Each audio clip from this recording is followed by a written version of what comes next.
Hello students. Electromagnetic induction का DPP 8 उसका solution यहाँ पे बनाएंगे। ये प्राइमरली बेस्ड है growth of current and decay of current in LR circuit.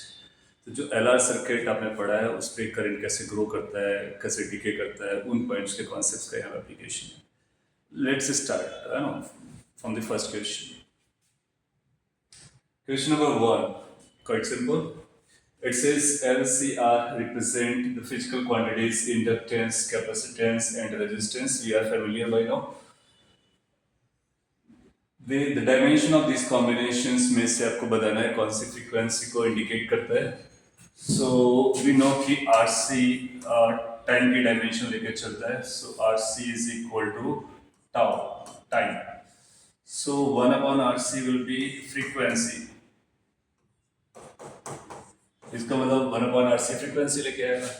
दूसरा, ये आर सी सर्किट का टाइम कांस्टेंट था। एल आर सर्किट के टाइम कांस्टेंट को अगर आप याद रखते हो तो that is R by R, pardon, that is L by R, L by R. तो उसका जो फ्रीक्वेंसी आएगा वो आर बाई आर हो जाएगा। L by R time constant है तो उसको प्रॉपर्ली याद रखना है। सिमिलरली एलसी ऑसिलेशन में हम लोगों ने पढ़ा था ओमेगा की value 1 upon under root LC होती है। तो वन ये फ्रीक्वेंसी, एंगुलर फ्रीक्वेंसी और फ्रीक्वेंसी के यूनिट बराबर होते हैं। सी बाई एल कुछ तो ऑलरेडी लिखा हुआ है। तो 1 अपॉन आर सी फ्रीक्वेंसी है, आर बाई एल फ्रीक्वेंसी है, 1 अपॉन अंडर रूट एलसी भी फ्रीक्वेंसी का यूनिट है। तो यूनिट के बेसिस पे अपने को डिसाइड करना था। Next is an LR circuit where the battery is connected at t equal to 0. Which of the following quantities is not zero just after the connection? So standard form में से t equal to 0 पे ये switch close किया गया और ये battery है। Battery का EMF L R, the switch is close at t equal to 0। तो इसने बोला है कि t इक्वल टू 0 के जस्ट बाद 0 plus just after the switch is connected current कितना जाएगा इसमें। सो वी नो कि करंट का एक्सप्रेशन या करंट विल रिमेन 0। अगर इंडक्टर में कोई करंट नहीं था तो सेम करंट रहेगा, 0 रहेगा। Magnetic field energy in the inductor, so you know field energy is going to be half Li square, thus also going to be equal to 0. Power delivered by the battery, power just after E into I instantaneous power will be 0. उसमें बोला कौन सी quantity non zero है वो बताना अपने को। सो EMF across the inductor. Now if you look at the EMF across the inductor, it's going to be equal to the EMF of the battery. So V across inductor is going to be EMF of the battery because इसके across EMF 0 होगा, Kirchhoff's लगाओगे तो पता चलेगा। So option D is something that is non-zero, all other quantities are zero just after. So ये instantaneous बात हो रही है, just after. Question number 3, it says LR circuit है जिसमें t equal to 0 पे एक particular current जा रहा है। 2 second में it reduces to 80 ampere. The time constant of the circuit will be how much, ये अपने को बताना है। So current reduce हो रहा है, reducing current की बारे में बात चल रही है। तो लिख लेते हैं कि reducing current का क्या हुआ है। LR circuit at equal to 0 पे एक particular current है। So आपको याद होगा कि decrease decay of current is I is equal to I naught e raised to power minus t by tau. Simple, isn't it? Now current कितना अपने पास 2 second के बाद करंट 18 हो जाती है तो 18 is equal to 20 e raised to power minus 2 by tau। यहाँ से tau निकालेंगे अपना आंसर चेक कर लेते हैं वर्क के लिए। e raised to power minus 2 by tau is equal to 18 by 20 करेंगे। So that is going to be 9 by 10. So यहाँ से आ जाएगा 2 by tau is equal to, और सेट डाउन करते हैं फिर इधर लेके जाते हैं तो यह आ जाएगा ln of 10 by 9। अपने को टाउ चाहिए, so tau must be equal to 2 divided by ln of 10 by 9। Easier है ये भी। सो कौन सा ऑप्शन मैच कर रहा है, सी ऑप्शन मैच कर रहा है, सी को टिक कर देंगे। This we can calculate. Point is कि डीके करंट का एक्सप्रेशन आपको रेडीमेड याद रखना है और वो after doing the basic concept अपने को याद रहेगा। Next is in the given circuit I1 I2 find the ratio of I1 to I2। I1 और I2 रेशियो निकालना है। I1 is the initial current and I2 is the steady state current। ये तो popular होते हैं, एक just after closing the switch and after long term। So let's say t equal to 0 पे switch close किया गया है, I1 करंट जाएगी। ये इंडक्टर कितना करंट अलाउ करेगा? आप पता हो कि इंडक्टर वाले ब्रांच से इनिशियली कोई करंट नहीं जाएगा। अगर इनिशियल उससे पहले 0 जा रहा था तो जो भी करंट होगा वो यहाँ से इस वाले सर्किट से जाएगा, केवल इस वाले सर्किट से जाएगा। और अगर इसको मैं डायरेक्टली लिखूं तो क्या I1 को लिखा जा सकता है? I1 is the current flowing in this. So 6I 4I is equal to 10. So you'll find कि it's going to be 10 divided by 6 plus 4. That is 1 ampere. 1 ampere का करंट इनिशियल हो रहा है। Now later on जब I2 जा रहा होगा battery से करंट, वो करंट अपने को रीड करना है। फाइनली ये ऐसे वायर जैसा बिहेव करेगा, इसका EMF 0 हो जाएगा, तो कोई भी पोटेंशियल डिफरेंस नहीं आएगा। तो इफेक्टिवली हमारे पास दो पैरेलल रेजिस्टेंस और एक सीरीज में रहेगा। अगर मैं शॉर्ट में समझाऊं तो ये 4 पैरेलल में आकर के 2 आएगा, इसके साथ एडअप करेगा 6 के साथ, तो आर इक्विवेलेंट अपना हो जाएगा कितना? 8। सो करंट जो I2 का रिक्वायरमेंट है that is going to be the EMF divide by R equivalent. Or you can solve the circuit by having I1, I2 and all that. EMF of the battery is 10 volt, equivalent आया था 8. So ये हमारा I2 हो गया। Question पूछता है कि I1 और I2 का रेशियो चाहिए। So I1 divided by I2 is equal to 1 divided by 10 by 8. Now this 10 by 8 will become 8 by 10, which is 0.8. That's quite easy to detect. B option correct answer. इसमें भी LR circuit के बारे में information का use किया गया है कि just before and long term के बाद स्टेडी स्टेट में कैसे इंडक्टर बिहेव करता है करंट को लेकर के। क्वेश्चन नंबर 5, इक्वल टू 0 पे ये स्विच को क्लोज किया जा रहा है और इनके बारे में बात करनी है। सो अगर t इक्वल टू 0 पे स्विच को क्लोज करेंगे तो ए ऑप्शन से after long time interval potential difference across capacitor inductor will be equal. Long time के बाद आप पाओगे कि यहाँ से कोई करंट नहीं जा रहा होगा क्योंकि ये कंप्लीटली चार्ज हो चुका होगा, और यहाँ से करंट जाएगा, इसके अक्रॉस EMF पोटेंशियल डिफरेंस 0 हो गया होगा। कैपेसिटेंस और इंडक्टर की प्रॉपर्टीज, राइट? तो कैपेसिटर कंप्लीटली चार्ज होने के बाद करंट अलाउ नहीं करता है, इंडक्टर स्टेडी स्टेट में करंट अलाउ करता है।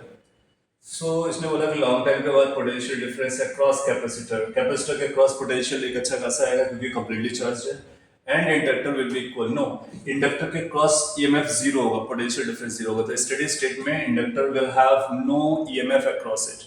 Why? Because current is steady और di by dt 0, L di by dt 0 हो जाएगा। तो ये फर्स्ट स्टेटमेंट गलत लिखा हुआ है, करेक्ट नहीं है। सेकेंड के बारे में बात करते हैं। After a long time interval charge on the capacitor will be कितना? तो लॉन्ग टाइम के बाद क्या होगा कि ये करंट पूरा यहाँ से यहाँ जा रहा होगा ऐसा, तो कैपेसिटर के पास जो चार्ज आएगा वो इसके पोटेंशियल डिफरेंस के बराबर आ जाएगा, और इसका पोटेंशियल डिफरेंस अगर हम लोग निकालेंगे भी तो वो E तो नहीं आएगा। अब ऐसा समझो कि इसके क्रॉस जो पोटेंशियल डिफरेंस आएगा वो इन दोनों के कॉम्बिनेशन से आएगा, इन दोनों के कॉम्बिनेशन से आएगा। E और माइनस IR प्लस IR जो भी रहेगा वो I जरूर चल रहा होगा उस पर, राइट? इसने बोला है कि charge will be EC। No, it can not be EC, it will be C into इन दोनों का resultant potential. So qualitatively answer दे रहे हैं, कैलकुलेट करना होगा तब निकाल सकते हैं, क्योंकि आपको यस और नो बोलना है तो ये बिल्कुल नहीं हो सकता। ये तब होता है जब ये रेजिस्टेंस नहीं होता, तो फिर डेफिनेटली हो गया होता। फाइन। इसके बाद में है after long time interval current in the inductor. Inductor में लॉन्ग टाइम के बाद करंट कैसा जाएगा? तो लॉन्ग टाइम के बाद करंट इसी से चलने वाला है, इससे जाने वाला नहीं है, तो इससे जो करंट जाएगा वो अब इक्वेशन बनाओगे IR इक्वल टू E, तो E by 2R आएगा। ये भी R का इन्वॉल्वमेंट है, इसने E by R बोला, गलत लिखा हुआ है। A रॉन्ग हो गया, B रॉन्ग हो गया, C रॉन्ग हो गया, D ना भी पढ़ेंगे तो भी आंसर हो जाएगा, बट पढ़ना जरूरी है जिससे अपने को ये समझ में आए कि एक्जैक्टली क्या कॉन्सेप्ट पॉइंट है, क्या उसको हम जस्टिफाई कर पा रहे हैं या नहीं कर पा रहे।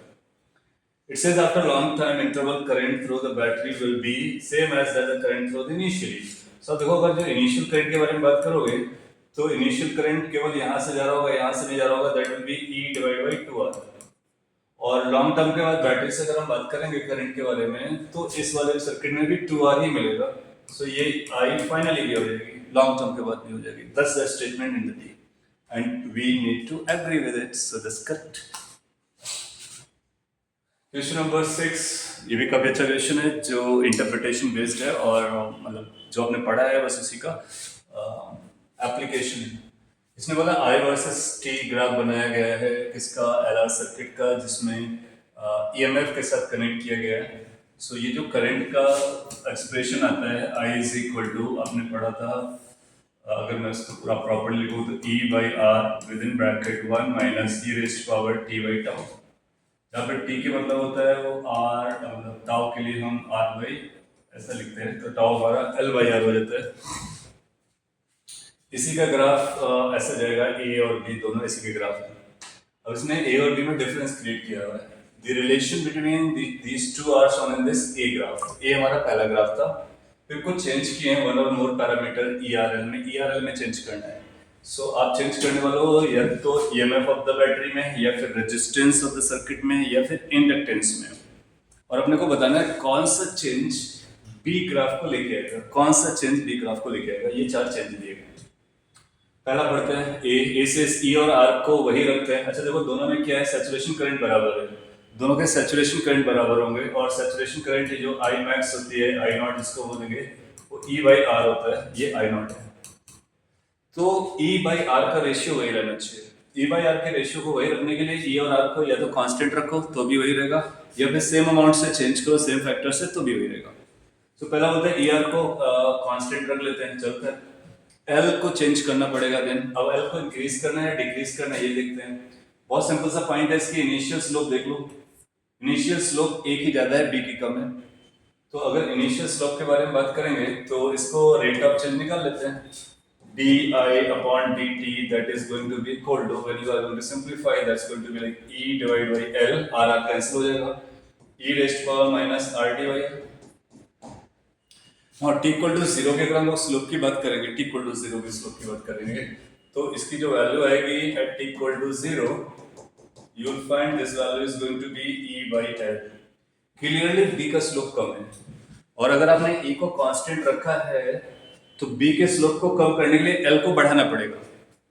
तो एल को बढ़ाने से काम चलेगा। दैट मीन्स ए ऑप्शन में पॉसिबल केस मिलता है जिसमें एल को अगर इंक्रीज करेंगे, then you'll find कि एल को इंक्रीज करने से स्लोप कम आ जाएगा, कम स्लोप वाला चलेगा, तो इससे बी जस्टिफाइड है। बी ये वाला ग्राफ बी जस्टिफाइड है ए ऑप्शन के लिए।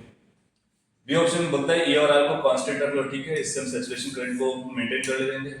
एल को डिक्रीज करेंगे। अगर आपने एल को डिक्रीज किया, देखो एल को अगर डिक्रीज किया तो इनिशियल स्लोप बढ़ जाएगी, जो कि ए के बाद नीचे नहीं जाएगा, बी ग्राफ ऊपर जाना चाहिए था, जो कि बी नीचे दिया गया है, तो ये ऑप्शन नहीं है। और वैसे भी ए आ गया तो बी नहीं आएगा।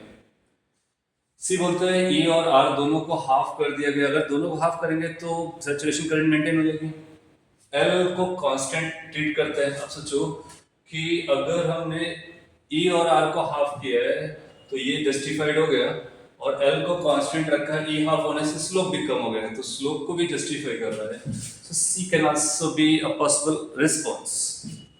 डी कहता है E and L are constant. E और एल को कांस्टेंट रखोगे ना तो स्लोप कांस्टेंट हो जाएगा, जो कि कॉन्ट्राडिक्टरी है, फिगर में ये अलग दिख रहा है, इसलिए हम डी को मार्क नहीं कर सकते। तो अपने आंसर ए और सी दोनों आ जाने as a multi correct.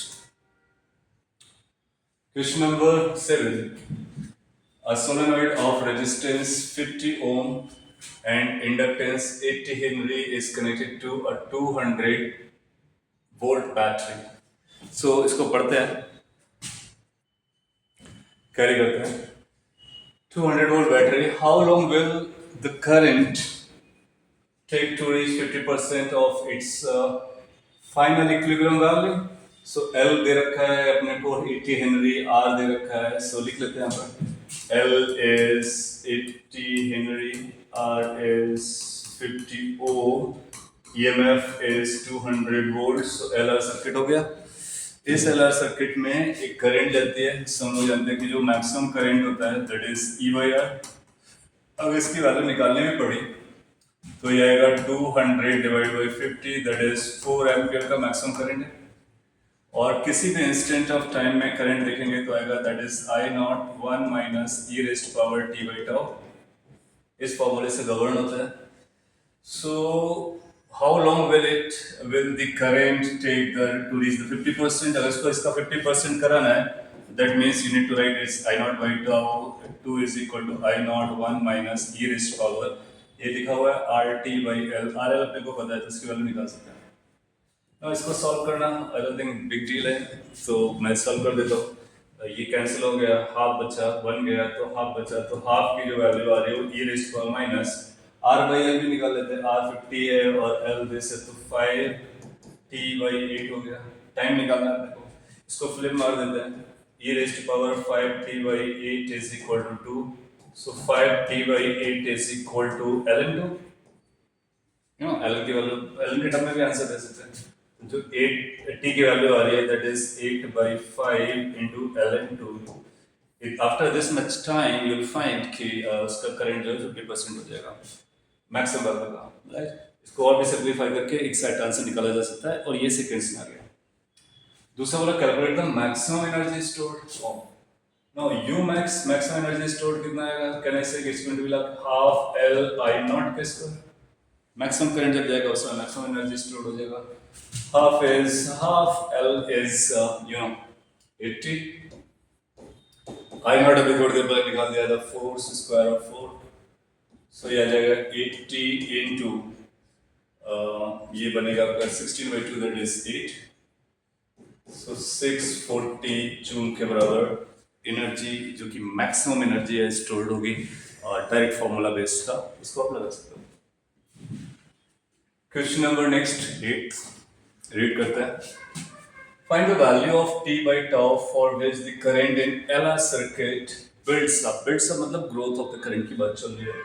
90% of steady current, 99%, 99.9% इस तरह के परसेंटेज में आने के लिए इतनी वैल्यू क्या होनी चाहिए? ln10 की वैल्यू अपने को दे रखी है। सो देखो कैसा रहता है ना, बिल्डअप के लिए I is equal to I not the steady current 1 minus E raised power minus T by tau रहता है। तो एक ऐसा रिजल्ट एक्सप्रेशन बना लेते हैं, फिर सारी वैल्यू से करेंगे। इसको अगर हम लोग सिंप्लीफाई करेंगे तो ये कुछ ऐसा बन जाएगा I by I naught minus, या 1 माइनस कर देते हैं इस साइड ले जा करके, so that turn out to E raised power minus T by tau. यहाँ से टी बाई टाउ निकालने की कोशिश, इसको अपसाइड डाउन मारते हैं तो ये बनेगा I naught divide by I naught minus I, that is change in the current, divide by this is going to be equal to E raised power T by tau. यहाँ से अपने को T by tau की एक value निकल के आ रही है, that is ln of final current divided by change in the current, final current divide by change in the current. No, अब आपको जैसे इसका ए पार्ट करना है तो फाइनल को आप 100 ले लो, और यहाँ से पता चल जाएगा कि कैसे हैंडल हो रहा है। इसने बोला कि करंट बिल्ड्स अप 90% बिल्डअप हो गया है। उस केस में आई नॉट को, ये आई नॉट होगा, आई नॉट अगर आपका 100 था, so what is I naught minus I, क्योंकि ये आप देखो 90% बिल्डअप हो गया है, तो कितना गैप है? 10 यूनिट का गैप है। इसके बेसिस पर आपको टी बाई टाउ यहाँ पे नजर आ रहा होगा, टी बाई टाउ आ जाएगा ln of 100 divide by 10 which is basically ln10, and if you look at the bracket ln10 आपको बताया गया है, इट मींस इसकी वैल्यू जो आ रही है वो 2.3 आ जाती है, सो टी बाई टाउ 2.3 आ गया। सेम स्टोरी बी के लिए आते हैं। 99% अगर बिल्डअप हुआ तो 1% बचा, सो ये आ जाएगा t by tau is equal to ln 100। अगर इनिशियल ऑफ हाईएस्ट वैल्यू ले लेते हैं तो डिफरेंस कितना बचा? 1%, that means it is 2 times ln10, that is 2 into 2.3 which we can simplify as 4.6। इसका आंसर 4.6 आ जाएगा। सी पार्ट के बारे में बात करते हैं 99.9% के लिए, तो इसकी जो वैल्यू आएगी यू कैन थिंक ऑफ कि अगर आपने इसको 100 लिया तो ये 0.1 बचा होगा, which effectively converts into 10 raised to power 3, that is 3 times 2.3, that is whatever this number you can think of 6.9। so इस तरह से बता सकते हैं। now you can guess कि अगर इसको बोला जाए 99.99% बिल्डअप हो रहा है तो क्या लगेगा, तो 4 टाइम्स हो जाएगा, and similarly you can carry it for longer longer times, or maybe like higher percentage में कितना कितना निकाला जा सकता है। क्वेश्चन नंबर 9, अच्छा बता देते ये फिगर इस 9th का नहीं है, ये 10th का है, तो 10th में देखेंगे. So just ignore the figure and focus on the written statements and we are going to answer this thing. Question says कि an LR सर्किट है, L और R आपको पता है is connected across a voltage t equal to 0. So ये growth of the current है. Find di by dt at different times. तो आप जानते हो कि I की जो वैल्यू रहती है that is I नॉट, अगर इसके टर्म में लिखा जाए तो ये आएगा E by E, मतलब यहाँ पे भी दिया गया है, so E by R within bracket 1 minus e raised to power minus R d by L.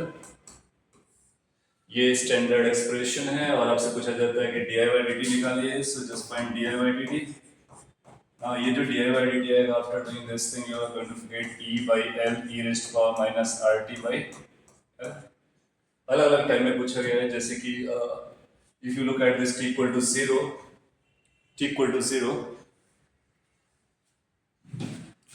सो अगर टी इक्वल टू जीरो पे देखेंगे तो फर्स्ट का ए पार्ट इक्वल टू जीरो पे कितना हो जाएगा, क्या आपको पता चल रहा है कि D I by D T की जो वैल्यू आने वाली है वो ई बाई एल हो जाएगी. E raised power zero is 1. अच्छा ई बाई एल कितना रहेगा, E is two, L is 1, so answer is 2 ampere per second. Ampere per second proper unit में आएगा. दूसरा बोलता है T equal to 50 milliseconds. अच्छा इसका एक बार टाइम कॉन्स्टेंट निकालते हैं. तो जब इसका टाइम कांस्टेंट देखोगे तो that is L by R. L is 1, R is 20. तो इसको अगर प्रॉपर्ली लिखा जाए मिली सेकेंड्स में लेके आया जाए तो ये कुछ तो 50 मिली सेकेंड्स आ गया, 50 मिली सेकेंड्स. और वही आपसे पूछ रहा है बेसिकली ये कौन सा टाइम है. ये वो टाइम है जिसको टाइम कांस्टेंट कहते हैं. और हम लोग जानते हैं कि एक टाइम कांस्टेंट में कितना ग्रोथ हो जाता है, उसके बारे में बात कर सकते हैं. और यहाँ पे बेसिकली उसने D I by D T के बारे में पूछा है तो हम directly D I by D T बता सकते हैं.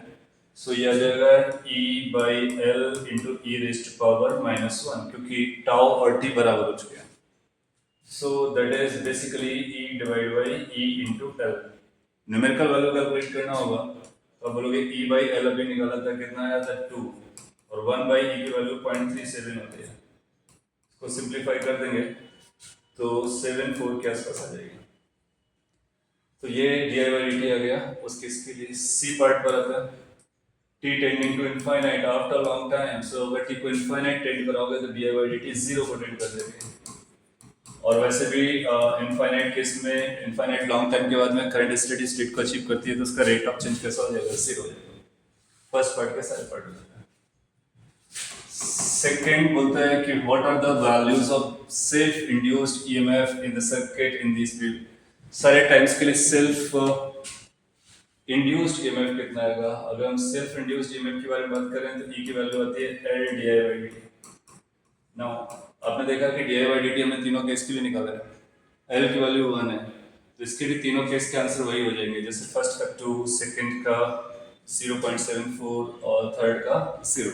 तो सेम आंसर इसके भी आएंगे, लेकिन ये होगा हमारा सेल्फ इंड्यूस्ड ईएमएफ. बोल्ड में आंसर हो जाएगा. Question number 10. नाउ इस क्वेश्चन को इसके लिखने को ये फिगर लगेगा तो फिगर बोरो कर लेते हैं. R1 L नीचे R2 ऊपर है और एक बैटरी लगा हुआ है. सो अगर फिगर को मैं यहाँ पे ड्रॉ करूँ, so there is R2, there is R1 and L and there is a battery along with a switch kind of. ये स्विच है, ये बैटरी है, ये R1 है, इसका नाम R2 है, यहाँ पर L लगा हुआ है. T इक्वल टू 0 पे इसको क्लोज करवाएगा. ये जो भी consider the circuit, find the current through the battery a long time after the switch is closed. तो ये स्विच क्लोज होने के बहुत टाइम के बाद बैटरी से कितना करंट जा रहा होगा, यहाँ पे सॉल्व कर देते हैं. स्विच अगर आपने क्लोज रखा, बहुत टाइम हो गया, स्टेडी स्टेट हो गया तो ये वायर जैसा हो जाएगा. यहाँ से कोई करंट चेंज नहीं करेगी, यूनिफॉर्म करंट जाएगी और यहाँ से भी करंट जाएगी. तो बेसिकली R1 R2 दो कैसे हो गए, पैरेलल हो गए, तो इक्विवेलेंट निकाल लेंगे. सो करंट की वैल्यू डायरेक्टली लिखा जाए तो E divide by R equivalent is R1 R2 divide by R1 plus R2. Because we know कि एट स्टेडी स्टेट इंडक्टर्स के क्रॉस कोई पोटेंशियल डिफरेंस नहीं होता. तो as per the Kirchhoff's laws are concern ये जस्ट एक wire के जैसे बिहेव करने वाला है. B part, suppose the switch is opened at t equal to 0. Okay तो ये मतलब पहले से ऐसा चालू था, अब t equal to 0 पे इसको ओपन करना है. ओके तो t equal to 0 पे ओपन किया गया. What is the time constant of the decay circuit? जैसे आपने इसको ओपन कर दिया तो decay circuit के लिए केवल ये पार्ट रहेगा, क्योंकि battery is not useful now. तो टाइम कांस्टेंट पूछा गया है, तो इसमें जो भी करंट जाएगी वो R2 से भी जाएगी, R1 से जाएगी. तो ये R1 R2 हमारे सीरीज पे आ जाएंगे, सीरीज पे आएंगे. समझा क्या? इंपॉर्टेंट पॉइंट है कि DC circuit will be only this. और अगर ये डिके सर्किट है, whatever the current going there it will carry on. ये R2 है, R1 है, just after opening the switch you will find the same current will be there. तो इसमें जब करंट इस पे रन करेगा तो इसका जो टाइम कांस्टेंट आएगा, टाइम कांस्टेंट, तो उसके लिए L अपॉन R लिखते हैं. R के प्लेस पे क्या लिखेंगे? R1 प्लस R2, दोनों आ रहे थे. C पूछता है कि find the current through the inductor after one time constant. Find the current through the inductor after one time constant. अच्छा, तो इनिशियली करंट कितना जा रहा होगा? वन टाइम कांस्टेंट के बाद जो करंट बचता है, वन टाइम कांस्टेंट के बाद आपने देखा वो डिके है, तो कितना डिके कर जाता है. सो वी नो कि एक टाइम कांस्टेंट में 63% का डिके चलता है. तो बचा कितना? 37%. तो यह आएगा 0.37 तो बचेगा, जो कि 1/e के बराबर है बेसिकली. और क्या? That is the max value. जब स्विच क्लोज करने के टाइम पे जो करंट चल रहा था, स्विच क्लोज करने के स्विच ओपन करने के टाइम पे जो करंट चल रहा था, तो वो करंट कौन सा होगा? उस करंट के बारे में बात करेंगे. इंडक्टर से जो करंट चलेगा, क्योंकि ये जो सर्किट है ना, ये इंपॉर्टेंट है. और इंडक्टर अपने करंट से ही स्टार्ट करेगा, तो इसका जो करंट रहा होगा स्टेडी स्टेट कंडीशन में, वो करंट, ये जो करंट आपने निकाला ना, ये करंट बैटरी का था, और वो करंट इसमें गया होगा, इसमें गया होगा, तो बैटरी का करंट माइनस ये वाला करंट इक्वल टू ये वाला करंट है ना. तो स्टेडी स्टेट वाली करंट अगर हम वो निकालेंगे तो ये बन जाएगा अपना कितना? 0.37, दैट इज 1/e, और it would have been E by R1, E divide by R1. R1 क्यों रहा होगा? क्योंकि ये वाला सर्किट जो नीचे वाला है वो हमारे लिए RL सर्किट था, उसका अपना एक टाइम कांस्टेंट, उसके लिए अपना जो करंट गया होगा स्टेडी स्टेट करंट, वो करंट लेंगे, वही इंडक्टर ने स्टार्ट किया होगा, तो I0 से फिर डिक्रीज होते हुए फाइनली क्या हो जाएगा? 0. तो ये हमारे ABC तीनों के आंसर हो जाते हैं. Question number 11. It's a super conducting loop. Super conducting loop का मतलब ये समझ लो कि उसका रेजिस्टेंस 0 है और has radius r and self inductance L है. A uniform and constant magnetic field B is applied perpendicular to the plane of the loop. Initially current in the loop is 0. The loop is rotated about its diameter by 180 degree. Find the current in the loop after rotation. Super conducting है तो एक बार current set होगी तो वो current चलती रहेगी, ऐसा हम लोग मान के चल रहे हैं. और उसको फ्लिप किया गया है, फ्लिप किया गया है तो फ्लक्स में चेंजेस आए होंगे, तो चेंज इन फ्लक्स निकाल लेते हैं. चेंज इन फ्लक्स आएगा B into pi r square, और ये 2 times y 2 times, because B pi r square एक तरफ जा रहा था, फ्लिप करने से उसका अपोजिट वर्जन आएगा, तो चेंज कितना होगा? डबल. और अगर ये फ्लक्स आ गया तो this has to be equal to L into I. So how much the current is? 2B pi r square divided by L. तो ये करंट सेट हो जाएगा लूप में. और सिंस ये सुपर कंडक्टर है तो एक बार करंट सेट हुआ तो करंट को मेंटेन करेगा, इसलिए इसने पूछा है after. Find the current after the rotation. Rotation के बाद भी ये करंट सेटल रहेगी. तो direct answer. Question number 12 again LR circuit पर है. Switch open close multiple resistance, then we need to know कि कौन सा रेजिस्टेंस किस तरह का रोल करने वाला है. ये मैंने दे रखा है R1 R2 R3 की वैल्यूज दे रखी हैं, L की वैल्यूज दे रखी हैं. बोलता है कि find the value of I1 and I2.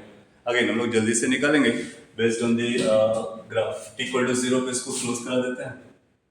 Switch को क्लोज करने के just immediately after the switch is closed, immediately after जैसे स्विच क्लोज कराओगे तो I1 की वैल्यूज कुछ तो रहेगी, I2 की कुछ वैल्यू रहेगी. इससे इंडक्टर से करंट कितना जाने वाला है? 0. इंडक्टर से करंट नहीं जाएगा तो basically I1 is going to be equal to I2. और सिंस I1 I2 बराबर हो गए तो हम लोग निकाल सकते हैं कि इसका जो वैल्यू रहेगा वो आएगा EMF divide by R1 plus R2. R1 plus R2. EMF कितना दिया गया अपने को? 100. R1 प्लस R2 कितना गिरेगा? R1 प्लस R2 हम लोग यहाँ से कैच कर सकते हैं, दैट इज 30. इतना करंट I1 I2 का निकल के आ जाएगा. लॉन्ग टाइम के बाद आते हैं। लॉन्ग टाइम के बाद क्या रहा होगा कि I1 I2 बराबर नहीं रहेंगे। अब क्या होगा कि इससे भी करंट जाएगा। सो सॉल्व कर सकते हैं क्या? बिल्कुल सॉल्व कर सकते हैं। कैसे सॉल्व करना है तो मैं सर्किट बना देता हूँ, आप इजीली उसको हैंडल कर लेना। एक ये रहेगा इफेक्टिवली, एक ये रेजिस्टेंस रहेगा। रेजिस्टेंस इंडक्टर का काम नहीं किरचॉफ्स के लिए। और ये R1 है आपका, ये R2 है और ये R3 है लॉन्ग टाइम के बाद में। और यहाँ पर एक बैटरी लगा हुआ है। इस करंट का नाम I1 है, इस करंट का नाम I2 है। क्या इस सर्किट को सॉल्व किया जा सकता है given R1 R2 R3 and EMF? ये सारी वैल्यूज देने के बाद क्या हम I1 I2 सॉल्व कर सकते हैं? Yes, solve it, get your answer. C बोलता है immediately after switch is opened again. तो एक सेटल्ड हो चुका था, वो सेटल्ड होने के बाद स्विच को अगेन ओपन किया गया। जैसे ओपन करेगा स्विच तो बैटरी और R1 यूजलेस हो जाएंगे। उस केस में जो सर्किट अपने को दिखेगा वो ये रहेगा। That is going to be, again मैं आइडिया देता हूँ, सॉल्विंग तो आपके लिए है। ये R3 है, ये इंडक्टर था और ये R2 है, ये R3 है। आपको क्या करना होगा, इसका ये करंट I3 निकालेंगे। I3 हालांकि इसमें जरूरत नहीं थी, पूछा नहीं गया, बट यहाँ पे जरूरत पड़ेगी। तो इंडक्टर के पास जो भी करंट I3 रहा होगा, स्विच को इमीडिएटली आफ्टर अगेन ओपनिंग ये करंट वही रहने वाली है। सो ये करंट वही रहेगी तो करंट ऐसे चलेगी। तो वो जो करंट होगी वही करंट हम अपना आंसर दे देंगे सी ऑप्शन के लिए, कि सी ऑप्शन में current will be same as the current through this R3 resistance in option B, क्योंकि इंडक्टर करंट को सडनली चेंज नहीं होने देता है। That's the crux function of it. After long time के बाद की बात करोगे तो लॉन्ग टाइम के बाद करंट जीरो हो जाएगी। I1 जीरो, I2 जीरो, सब जीरो हो जाएगा, क्योंकि जितना भी एनर्जी स्टोर था वो चला गया। तो बी और सी के बीच में जो कनेक्टिविटी है वो बहुत इंपॉर्टेंट है, और वो वही इंडक्टेंस का मेन पॉइंट है। Question number 30, it says RL circuit has switch is closed at equal to 0 and the current driven by the battery begins to build up. Okay, growth of the current. UT is the energy stored in the inductor. So U energy at any time अगर हम लोग निकाला जाएंगे तो आएगा half L I square। और U infinity का term में चाहिए तो आप समझो कि इसको लिख सकते हैं हाफ L I स्क्वायर का मतलब आएगा I nought square 1 minus e raise to power t by tau का स्क्वायर। अब चाहो तो इसको एक ध्यान से ऑब्जर्व करो, तो ये वो एनर्जी है जो स्टोर्ड होगी एट इनफाइनाइट टाइम पर। ये हो जाएगा U infinity with in bracket 1 minus e raise to power t by tau का square. So that is energy in the inductor as a function of time. Quite easy. Just apply the formula, place the value of I and simplify in the way you can get the energy as a function of time, which is including U infinity as well as tau. तो ये जो tau है, tau of inductor है, tau है। And that's the last problem. Question number 14. It says the current in ampere in an inductor is found to be this. Self-induced EMF is also known to us. तो find ये self inductance and all that. तो induced वाला जो है इसका D phi by D T अपने को पता है, और D phi by D T की जो वैल्यू होगी वो L D by D T होगी। नाउ 10 मिली वोल्ट तो अपने को ही पता था, मिली वोल्ट है 10 पावर माइनस 3 कर लो, वोल्ट में आ जाएगा। D by D T ampere में है, जिसको कर लो कितना आ जाएगा एल इंटू और 16। सो एल की वैल्यू आप यहाँ से निकाल सकते हो 10 power minus 2 divide by 16 Henry. और भी प्रॉपर सॉल्व कर सकते हैं। तो ये हमारा पहला पार्ट का आंसर हो गया, जिसमें सेल्फ इंडक्टेंस निकल के आ गया। बी पार्ट बोलता है energy stored in the inductor. Energy stored निकालने के लिए आप लोग energy stored is going to be half L I square. I अपने को दिया गया है और इसको भी बताना है energy stored in the inductor in the power supply to it t equal to 1 पे, तो t इक्वल टू 1 पे वैल्यू रख देंगे, सॉल्व हो जाएगा। पावर कैलकुलेट करने के लिए हम बोलेंगे du by dt। So du by dt will become L into I into di by dt। L calculate हो गया, I पता है, di by dt पता है, सारी वैल्यूज को रखेंगे, इसका भी न्यूमेरिकल आंसर आपको मिल जाएगा। सो ये dpp इंडक्टेंस ये LR सर्किट पे थी, अच्छा DPP। तो कोई कंसर्न रहे तो एक बार के लिए आप कमेंट में या फिर डायरेक्टली अदरवाइज आकर के पूछ सकते हो। और अदरवाइज अगर आपने सॉल्व कर लिया, that's perfect, that's purpose. Okay.